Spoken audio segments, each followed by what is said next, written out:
Oh yeah. Have you ever seen this? Have you ever seen this house? No, not this close up. It's a bed and breakfast now, but folks that go in there don't want to stay in there very long. And I'll tell you why, because there's been at least 4 murders attributed to this house. It was built in 18, 1888, I believe it was, for a guy by the name of Charles Offutt. Charles Offutt married, he was unmarried. He was a lawyer and he was from Kentucky. He had even, as a young man, got elected to the state legislature as a senator in Kentucky. Through his professional dealings, he met another man who was running a print company in Omaha, and his name was Jocelyn, George Jocelyn. And so he came out here to work for his company. And I'll tell you about that story here in a little bit about what the Jocelyn folks did. But he came out here, and he was a Cary Grant looking type of fellow, a little thin mustache. That's the pictures I've seen of him. I said, oh, okay. But he was not married, and they said, well, you need to find you a wife. So he went to some of the debutante balls, and he met this lady by the name of Beatrice. But what was Beatrice's last name? Yost, Y-O-S-T. So they started sparking, and they started dating, and within a year, they got married. But she kind of noticed some strange things about him now and then, and come to find out, we would call it today, he was bipolar and suffered greatly from depression. Oh, okay.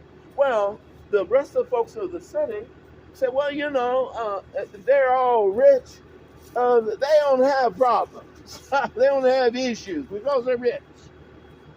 Well, lo and behold, a couple instances occurred, and she forbidden him to have a gun in the house. Oh wow. Oh, so it must have been serious. One day he was up, and the next day he was down. He owned all this property, this house, and the land, and that brick house right there. And then on the back side of this house here was also servants' quarters.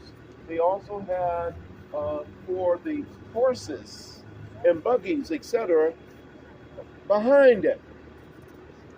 So one day,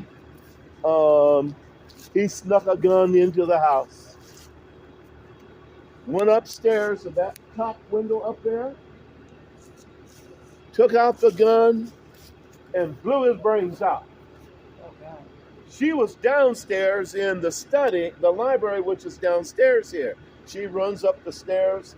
She finds the remains of him all over the floor. She's distraught. She's on her knees. The other servants in the house try to come and comfort her. There was no comforting. Well, it gets worse. So that's a first death. She did not get over. Emily was her servant.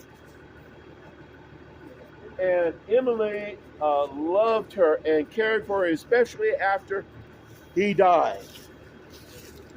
Emily also had a boyfriend, and he was one of the stable guys. And she would feed him at nighttime, you know, and would come in. And they got to arguing over something, a jealousy that he had with one of the other guys working here. And they were arguing in the kitchen, which is just on the back side of this. This is a front room and a sitting room right in the front. And they started arguing. He pulled out a butcher knife and stabbed her. He didn't stab her just once. He went crazy. He stabbed her 47 times. Some other people heard the screaming and they came running. And then he dropped the knife and ran out that door right on the side and started going down the street here. They chased him a block and a half and tackled him, beat him up, and brought him back. Someone said, go get the sheriff. Someone they sent for the sheriff, and the sheriff comes back, and they took him down to 12th and Harney. Y'all know where 12th and Harney is at? That was where the jail was at. Matter of fact, the jail was there until about 10 years ago. Y'all didn't know it, but it was there. Behind that location was the gallows. They hung people. There was a trial. It only lasted about 3 days because everyone saw it. So they hung his, you know what, from that gallows. Oh, okay. Well, that's 2 deaths. 3rd death. They had a son, a young son. And because of relationships with the Jocelyn's, they sent him back to a boarding school in New York. His name was Charles Jr. And so it was a nostalgic and I guess an adventure to participate in the European war that had got started. It was about 1910, 1912. He was just almost of the age. All the other boys being recruited out of the eastern schools wanted to go fight. He was just old enough, so he went to Europe, and they trained him to be an Army Air Corps pilot. Biplane. Y'all seen a biplane? And he became a well-known first American flyer for the French Air Corps and shot down 8 German planes. Wow, he was a real hero. Toward the end of the war, he was shot down and killed. Oh, that was just too much for Beatrice. My baby's gone. And so that was the next one that died. Today, if you go into that house, and I've been there, ladies, your hair will stand on end. Even though you got long hair, I guarantee you it'll stand on end.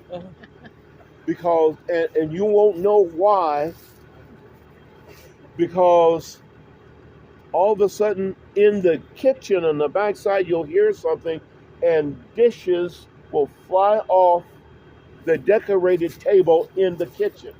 And the cupboards will be open and cups and saucers will come out and be laid right on the cabinet.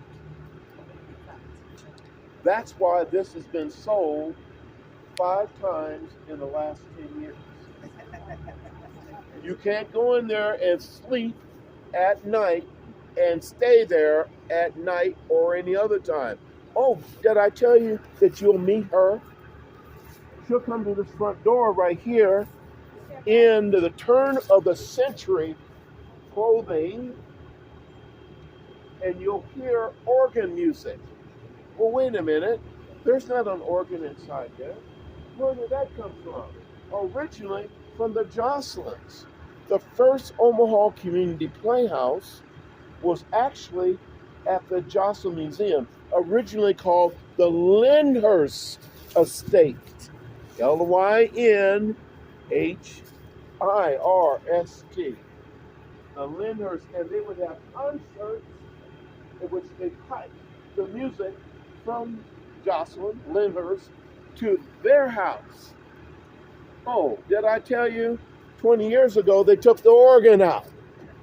So wait. Music still yet was coming from there? Yep. And you meet Beatrice at the door? Yep.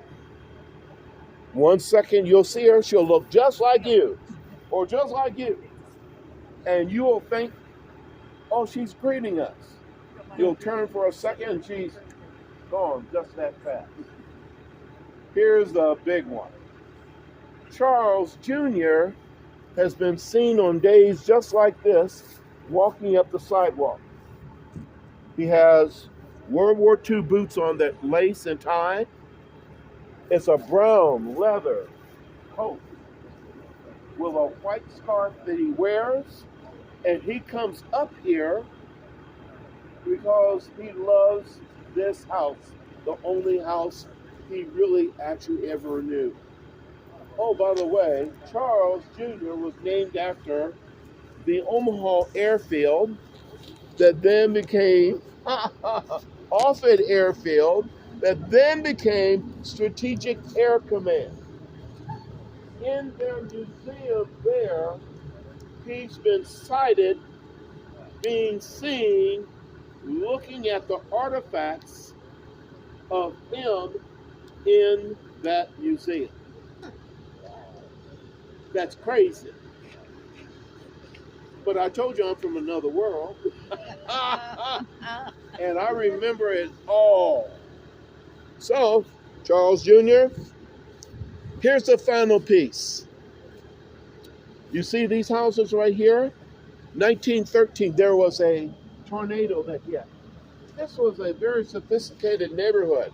It was an elite neighborhood. And from that, the tornado smashed it. Everything was torn down. And what they found, there was many lives lost. They say, and I can't remember that long ago, 250 people died. You know, they didn't die from just a tornado. They died from suffocation from the gas leaks in the lines to these houses. It goes all the way down this hill, and on the other side, they found bodies.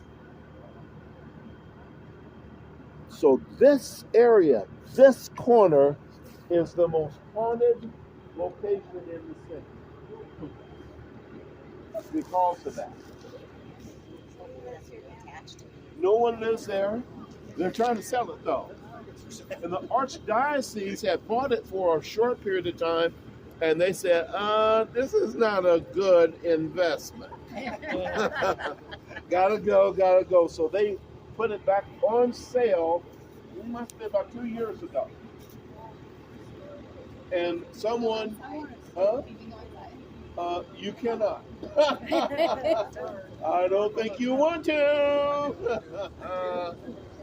Let's get back on. I'm going to show you some more stuff.